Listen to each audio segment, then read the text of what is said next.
What is your professional background and experience? So my career was sort of forged in the heart of Barclays Wealth and investment management in my early stages. I had the unique opportunity at the beginning of my career to spend time in all of the different departments around how that business worked, ranging from across the kind of client life cycle, ranging from how they onboarded through to settling trades, through to obviously the client valuations, that entire life cycle. And through that, I then became quite a strong advocate for change and moved into their change department early doors. And within that, I had the chance to shape a lot of real exciting and transformational developments as part of that business. So the company was at the time carving out Zedra for sale. It was ranging from also it's consolidating its property portfolio.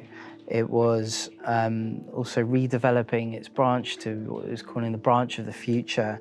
And also importantly, one of the things where a lot of the relationships still stay and stand from today is sort of transitioning that across its core books and records platform to a whole new one, and all of the ecosystem that sat around that. Being part of that and those wider teams and those, those massive pieces of changes was real valuable experience. Once all the fun was over, I moved from there into Société Générale to uniquely have them help them navigate a merger, post-merger and acquisition integration. So alongside taking their commercial business, thinking about their commercial strategies, their operating models, their products and services, their ways of working as a combined business, and bringing hundreds of private bankers together, to sort of move forward as one joint business. It was at this point, after I sort of had moved into consultancy, I'd already moved into consultancy, that I had the opportunity to join a local or an international with a business with a local arm called Catalyst, or Psionic, as it latterly became, where the company really took behavioral science and some of the real thinking behind that was sort of moved into how change is delivered, adopted, and how advisory really happens. So the multitude of engagements was just that throughout, the journey of that particular company as it grew, went from again, helping clients with technology companies with their commercial strategy. How do they enter the European and the UK market? What operating model redesign for, huge investment, sort of wealth management private banks, and many other sort of trust and corporate services, operating model redesign, system implementations, commercial benchmarking, etc. Was really a great opportunity for latterly leading that, that arm of the business. Before I sort of finally had the opportunity to come and join BDO and C5, at which I'm very excited about. What attracted you to BDO and C5? Okay, I love this one. BDO uniquely has all of the tools in the locker to be able to partner with its clients on their transformation journey. Many clients are at the point after the pandemic where they're looking at where they want to be in the next 3 years, where they want to be in the next 5 years. And as a consultancy, what we have is, when we think about the journey that they need to take, they will need a little bit of regulatory and risk advisory support at the beginning of that to consider what their operating model, what their business should look like, what may be some of their commercial products. And then to underpin that, they're going to need the technology to enhance and level up the technology so that that can kind of come up to speed to help them achieve their business outcomes. Alongside of that, that technology change doesn't happen without transformation and change sitting over the top. And all the while, with the regulatory pressures, there may be a remediation ask, there may be a there may be a need to outsource because resourcing is light or challenging market at the moment. And we have or BDO, uniquely in the Channel Islands, has the ability to dial that up and dial that stuff down as that client goes through that journey, and truly partner with them to bring them, to bring them to where they want to be and as part of their outcomes. That's exciting for someone like me, because having worked in international spaces, being able to draw from that kind of capability comes with those international challenges. The other bit that I love, and I'm really enjoying getting into, is understanding what C5 does under the bonnet, right?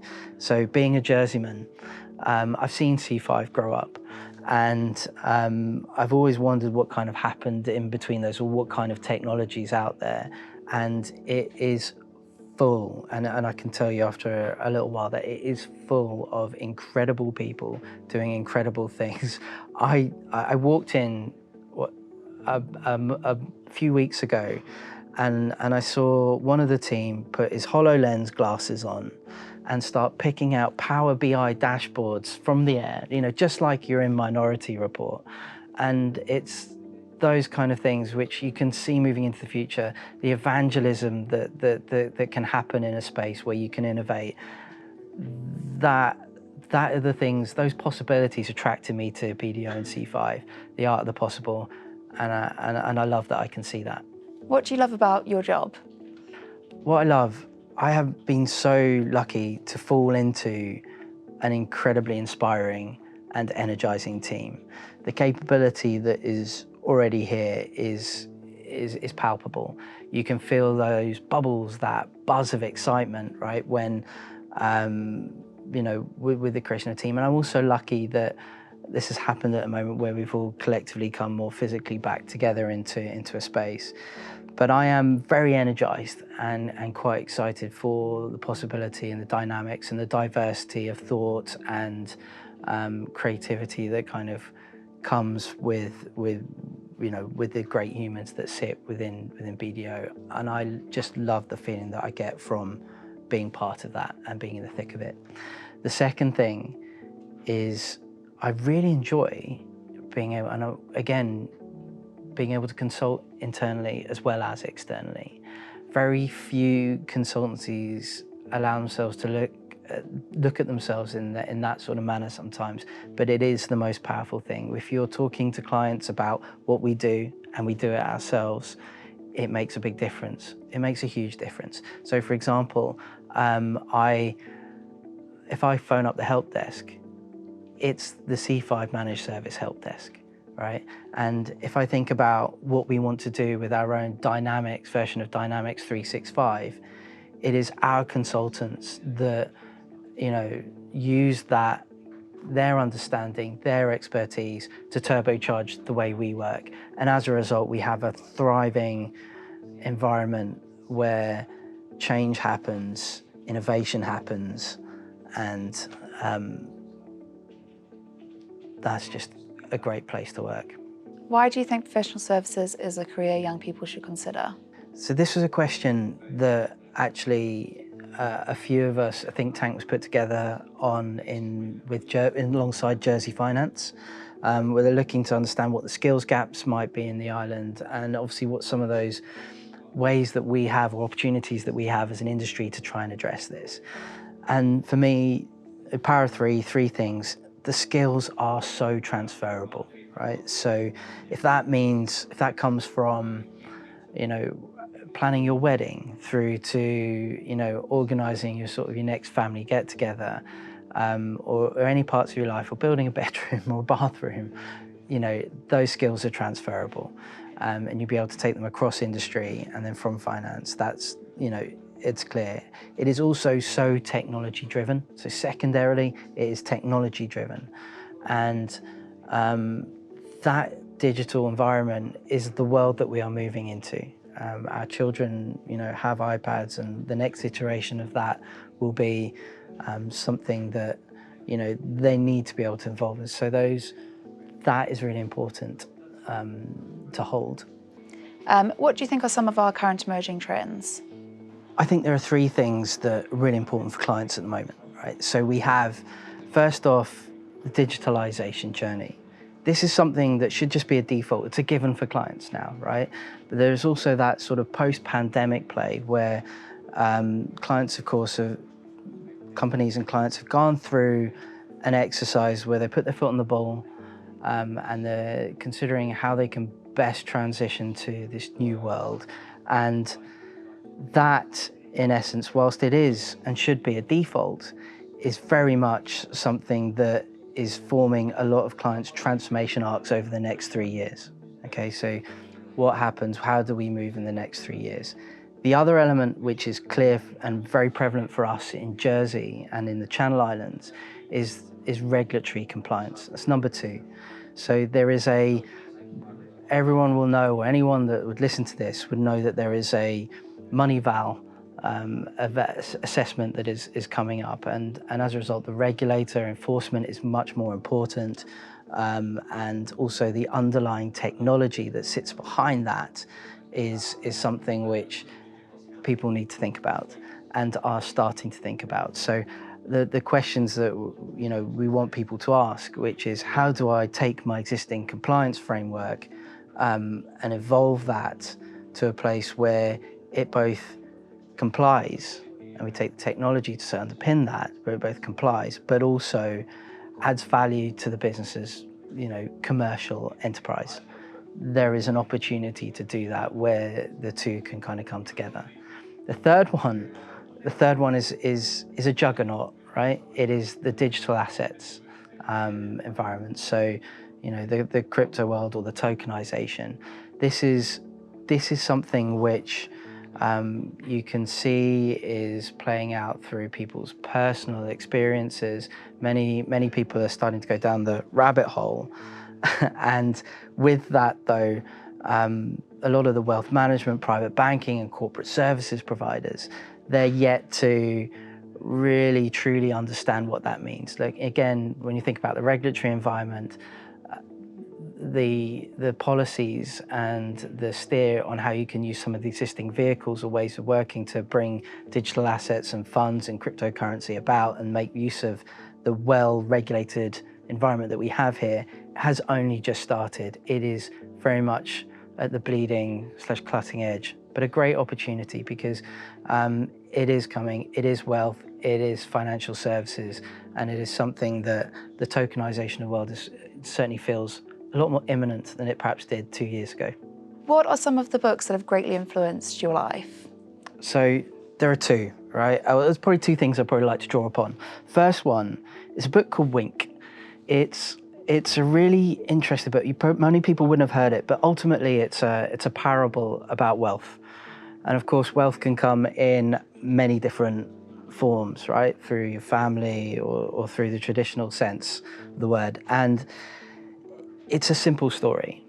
And it comes in maybe about 6 chapters, but it has layers upon layers of inferential meaning and phraseology and mythology that you can kind of draw from. I love this book because I've read it many times, and every time I read this book, where it tells you the simple story of a young child who takes $1 from his father, and with that dollar, he effectively travels to what's called the Well of Wealth to spend $1 or a penny at the Well of Wealth. He meets many different people along that kind of path. He might meet an optometrist, a plumber, a rower, a gardener, and each one of these people that he meets along his journey has a simple sort of story to tell. The optometrist will tell you something that vision, for example, comes from having clarity and focus. Imagine a pair of glasses, and the 2 lenses of a pair of glasses are clarity and focus, and that helps you achieve your vision. But there are layers upon layers, right? And each time you read it, there's a new lesson. And I've found that I've come back to that book many times, and because of that, it's something that I find very valuable. And of course, genuinely, wealth is not just in the traditional sense.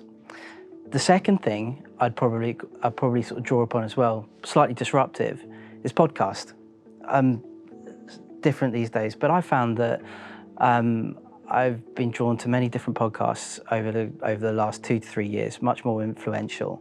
One that I'm a big fan of is Simon Sinek's A Little Bit of Optimism. Now, he started this during the pandemic. Simple 30-minute blasts of information and curated kind of conversation, very intellectual, but very insightful and thought-provoking. But what I found is that sort of weekly dose of information download has been a very rewarding, aspect in my sort of literary life, I suppose. We listen to podcasts to go to sleep, but we listen to Crowd Science, which is just like what How was good. the one last night? Are creatives' minds different to other people's minds? There's great ones out there. There's there's like an entrepreneur's builder studio where you've got 30 podcasts around what you need to do to set up a company. Yeah. Right? From finding the right people at the outset when you're being entrepreneurial and that sort of fintech size, to creating the right culture, to, all the lessons learned from people that have been going through these journeys. There's so much great content out there. And it's a much, strangely, it's a much quicker way of absorbing that information that you traditionally read in a book, right? Yeah, and sometimes it's actually easier to remember because it's like spoken to you. I've actually just... Especially when you're going to bed. Right? Yes, except when you fall asleep and miss the most important Yeah. bits. I've actually just ordered the book that Stuart suggested and his, The Stumbling Upon Happiness. Excellent. Yeah, so because I'm trying to do one fictional book, one sort of like non-fiction book. So we'll see how it goes. What has been one of your best or most worthwhile investments? My most worthwhile investment is, without a shadow of a doubt, my family and the time that you can spend in that. I'm so lucky to have 2 daughters, they're 9 and 5, and the most important thing is being able to spend time with them through creating a work-life balance, embracing that and finding that as you mature through your career, so that the important things like, do you know what, I actually really love, strangely, the dad's taxi services in the morning where I take my girls to their classes. But that investment in them, and whilst life is not too complicated for them, is something that I truly value, and I'm lucky enough to be able to reap the rewards for right now. So when I go home, they're there, I get cuddles, I'm happy, right? The second thing is to be able to listen. But from a more corporate perspective, is just to be able to learn to listen. What I found is that many people, when they're in a particular meeting, will jump over each other, or are really eager to be able to speak, and really want to be able to sort of get their opinion and their concept across. But the most impact, that certainly in my humble experience, comes from the individual that's taken the time to consider what people have had to say, to hear the messages that his colleagues and or counterparts have spoken, and then make a much more insightful and impactful comment that can genuinely drive things forward in some of these meetings. And as a result, investing the time to learn to listen, it's a hard thing to do because we all just want to be heard, but there is a lot of value in doing that. If there was one message you could get out to millions or even billions of people, what would it be and why? One, can I give 3? Yeah. There's 3. The most important one that has always resonated with me is just be a good human being, right? I have seen countless times in both corporate scenarios and also in my personal life where being benevolent and just showing goodwill will ultimately reward you in absolute spades. But obviously you don't want to seek it, but just be a good human being. The second message is one that actually, funny enough, we put up when my daughter was born, we put up on her wall. So, you put those decals up on a wall that simply says, and it's still there today, and I just want her to feel this, whether it sinks in or not, I don't know, but it is dream what you want to dream, be who you want to be, and do what you want to do. Simple statement that I just hope she kind of carries out through her life. And the third is a quote from Jordan Belfort, who people may remember from The Wolf of Wall Street, but this is him outside of his, outside of the film. But the quote is that the only thing stopping you achieving your dream is the beep story you tell yourself that you can't achieve it. So just get out there and do things. There's nothing stopping you. Make it happen. What is one of your unusual habits or absurd things that you love? Right, one. Well, I found, this is in the last year, is that before he was popular on TV, as I know he's now come out on a BBC show, I took to Wim Hofing / throwing myself in an ice bucket. So even in the dark depths of January, I went to a retreat where I spent 4 minutes submerged in complete cold ice, just to sort of find that inner peace.